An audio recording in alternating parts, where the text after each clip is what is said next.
પૂરની ભયાનક યાદો હજુ તો સ્મૃતિ પટ પર તરી રહી હતી ત્યાં તો વરસાદની એન્ટ્રીથી વડોદરા ફરીથી ડરી ગયું। વરસાદ આવતાની સાથે જ વડોદરા જળબંબાકાર થઈ ગયું। વડોદરાના નીચાણવાળા વિસ્તારો ફરીથી જળમગ્ન થઈ ગયા છે। વધુ એક વખત વડોદરામાં પૂરની સ્થિતિ સર્જાવાની ભીતિ ઊભી થઈ, કારણ કે નગરોળ તંત્રએ ભૂતકાળમાંથી બોધપાઠ લેવાની જગ્યાએ ફક્ત લીપાપોતી જ કરી છે। ફરી તાજી થઈ પૂરની ભયાનક યાદો। વડોદરા ફરી થયું જળબંબાકાર। નીચાણવાળા વિસ્તારો થયા જળમગ્ન। ફરી ઉઘાડું પડ્યું તંત્રનું પાપ।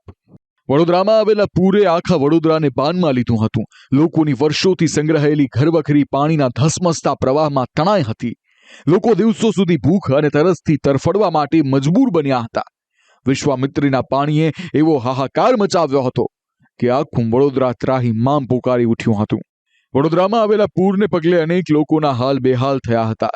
લોકોના ઘર અને દુકાનોમાં પાણી ભરાવાથી લોકોને ભારે નુકસાન થયું હતું, જેને પગલે સરકારે લોકોને સહાય આપવાનું વચન આપ્યું હતું। જોકે હજુ લોકોને પહેલા આવેલા પૂરની સહાય નથી મળી, ત્યારે ફરીથી વડોદરામાં ભારે વરસાદ વરસતા લોકોને ભારે હાલાકીનો સામનો કરવો પડી રહ્યો છે। ભારે વરસાદને પગલે રાવપુરા, અકોટા, દાંડિયા બજાર સહિતના વિસ્તારોમાં જળબંબાકાર સર્જાયો હતો। વડોદરા શહેરમાં છેલ્લા 3 કલાકમાં 3 ઇંચથી વધુ વરસાદ ખાબક્યો છે। વિવિધ વિસ્તારોમાં પાણી ભરાયા છે। આપ જોઈ રહ્યા છો તે મુજબ રાવપુરાનો વિસ્તાર છે, જીપીઓ પોસ્ટ ઓફિસ પાસેનો, જ્યાં કને વરસાદી પાણીનો ભરાવ થઈ ગયો છે। અહીંયા સ્વિમિંગ પુલ જેવો માહોલ જોવા મળી રહ્યો છે। બાળકો પણ અહીંયા પાણીની અંદર રમી રહ્યા છે। સાથે સાથે દુકાનદારોની દુકાનો પણ નીચાણમાં હોય પાણી, દુકાનોની અંદર પણ પાણી ભરાવાની સમસ્યા છે। એક તરફ સરકાર દ્વારા જે કેશ ડોલ આપવાની હતી, ઘર વખરી સહાય આપવાની હતી, દુકાનોના જે રોજગારના ધંધા રોજગારને અસર પહોંચી તેની સહાય આપવાની હતી, પરંતુ તે હજી સુધી મળી નથી। ત્યાં આ સતત ત્રીજી વખત વરસાદી પાણીના ભરાવાને લઈને નાગરિકોને અસહ્ય નુકસાની વેઠવાનો વારો આવ્યો છે। વારંવાર વડોદરાવાસીઓને ચોમાસામાં પાણી ભરાવાની સમસ્યાનો સામનો કરવો પડે છે। દર વર્ષે વરસાદ પડતા જ તંત્રનું પાપ ઉઘાડું પડી જાય છે, જેને પગલે લોકોમાં પણ હવે ભારે રોષ જોવા મળી રહ્યો છે। અત્યારે તમે પોઝિશન જોઈ શકો છો કે લોકોને કરોડનો બિઝનેસ પાણીમાં ખરાબ થઈ ગયા છે। લોકો અત્યારે દિવાળી અને નવરાત્રીનો માલ ભરીને લોકો જીવ ટેન્શનમાં આવી ગયા છે। તો વડોદરા મહાનગરપાલિકાને મને વિનંતી છે કે મહેરબાની કરી તમે સહાય કરો, તો આ વસ્તુને પાણી નીકળે, લોકોને જીવ જોખમમાં ના જાય, ઘડીએ પડીએ અને લોકોનો માલ ખરાબ ના થાય। વહેલી સવારથી વડોદરામાં ત્રાટકેલા વરસાદને પગલે વડોદરાના તમામ રસ્તાઓ જળમગ્ન થઈ ગયા। રસ્તાઓ પર ઘૂંટણસમા પાણી ભરાતા અનેક વાહનો પાણીમાં બંધ થઈ ગયા હતા। વડોદરા શહેરમાં ફરી એકવાર નીચાણવાળા વિસ્તારોમાં પાણી ભરાયા છે। આ નાગરવાડા વિસ્તાર છે કે જ્યાં પાણી ભરાતા વાહન ચાલકોને અહીંયા હાલાકી ઊભી થઈ રહી છે। લોકોને વાહનોને ધક્કા મારવાનો અહીંયા વારો આવી રહ્યો છે। અહીંયા વાહનો બંધ પડી રહ્યા છે। ફરી વખત જે ગયા મહિને જે વાહનો બંધ પડી ગયા, જે રિપેરિંગ કરાયું, ફરી એકવાર એ જ વાહનો રિપેર કરાવવા પડશે। હાલ વરસાદની ગતિ ક્યાંક ધીમી પડી, પરંતુ ચોક્કસ જે રીતે ટ્રાફિક જામના દ્રશ્યો વડોદરા શહેરમાં જોવા મળી રહ્યા છે, ત્યારે હવે વડોદરાવાસીઓની ચિંતા છે કે 25 સપ્ટેમ્બર, 26 ઓગસ્ટ જે રીતે દિવસો લોકોએ જોયા, શું એ પ્રકારની પરિસ્થિતિ આવશે? અને દુકાનોમાં અહીંયા કોઈ જોવા નથી મળતું, દુકાનો પણ લોકો ખાલી કરીને જવા લાગ્યા છે। ત્યારે જે નવરાત્રીને આડે હવે 2 કે 3 દિવસ બાકી રહ્યા છે, ત્યારે આ પ્રકારના વરસાદે લોકોની ચિંતા વધારી છે કે તહેવાર મનાવીએ કે ઘરમાંથી પાણી કાઢીએ। વડોદરાના સુભાનપુરામાં પણ વરસાદી પાણી ભરાતા અનેક વાહન ચાલકો અટવાયા હતા।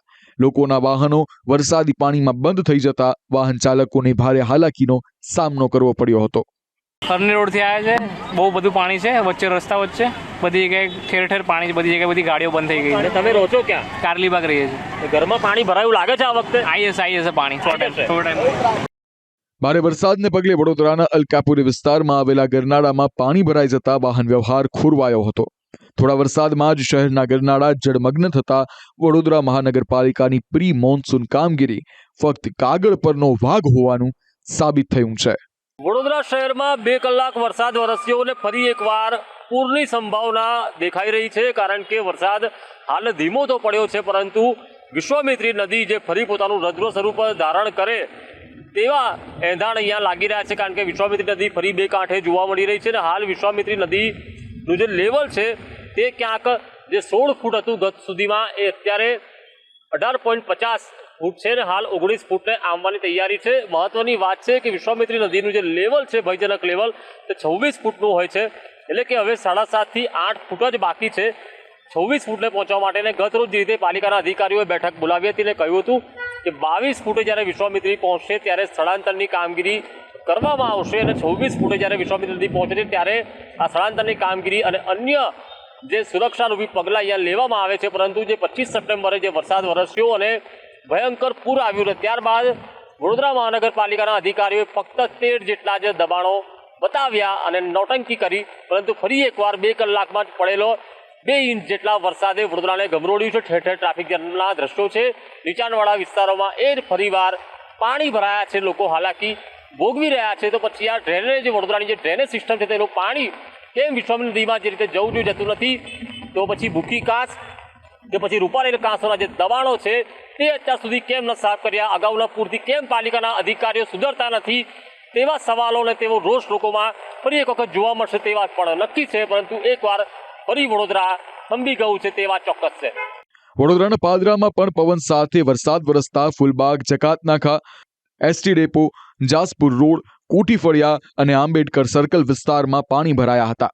આ સાથે જ વડોદરાના ડાલસન 4 રસ્તા, ન્યાય મંદિર અને ગેન્ડી ગેટ વિસ્તારમાં પણ જ્યાં જુઓ ત્યાં પાણી જ પાણી નજરે પડી રહ્યું હતું. એક તરફ મેઘાએ વડોદરામાં બરાબરની જમાવટ બોલાવી છે, ત્યાં બીજી તરફ વરસાદને પગલે નવરાત્રીની મજા બગડતી હોવાથી ખેલૈયાઓ અને વેપારીઓમાં ચિંતાનું મોજું ફરી વળ્યું છે. વરસાદને પગલે વેપારીઓમાં પણ નવરાત્રીની ખરીદી પર અસર પડવાની ભીતિ સર્જાઈ છે. તો બીજી તરફ ગરબાના આયોજકો પણ મૂંઝાયા છે. એક નહીં જેવો વરસાદ પડ્યો છે. 1 ઇંચ વરસાદથી પણ વધુ વરસાદ છે. પણ કહી શકાય કે વડોદરા શહેર કોર્પોરેશનની પ્રી મોન્સૂન કામગીરી હાલમાં કાગળ પર જ દેખાઈ રહી છે. કેમ કે અમને પણ ચિંતા છે કે અમે જે નવરાત્રિમાં ખરીદી નથી કરી શકતા, જેવા વરસાદમાં પણ તમે વડોદરા શહેરના ખૂણે ખાચડે પણ જાઓ, મેઇન રોડ પર જઈ આવો, ત્યાં અસંખ્ય પાણી ભરાઈ જાય છે. એટલે કહી શકાય કે વડોદરા શહેર કોર્પોરેશનની કામગીરી ફક્ત ને ફક્ત કાગળ પર જ છે. વડોદરામાં વરસાદ પડતા જ જળબંબાકાર થઈ જાય છે.